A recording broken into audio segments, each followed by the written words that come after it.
Dress తయారు చేశాను, చూపిస్తాను మీకు. ఇది దాని టీ షర్టు వేసి చూపిస్తాను ఇప్పుడు. క్యాన్సిల్ అయిపోయింది. మళ్ళీ ఇంకొక క్యాబ్ బుక్ అయింది, అది క్యాన్సిల్ అయిపోయింది. మూడోసారి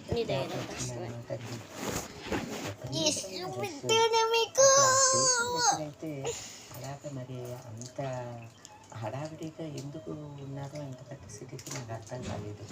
డాడీ ఆ మొత్తం నువ్వే తిన్నావు, ఒక మొక్క బుక్ చేసుకునే కూడా వచ్చి అక్కడే ప్యాసింజర్స్ క్యాబ్లోకి ఎక్కేంత వరకు, ఆటోలో ఎక్కేంత వరకు కూడా అక్కడే ఉండటం చాలా జామ్ అవుతుంది కదా. మేము ఇంచుమించు 1:10 పాటు స్టేషన్ బయట నిలబడి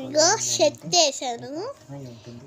ఇది దాని స్కర్టు, ఇది దాని ఇంకో షర్టు. వైట్ కలర్ చేస్తే బాగోదని ఇంకో షర్ట్ కూడా చేశాను.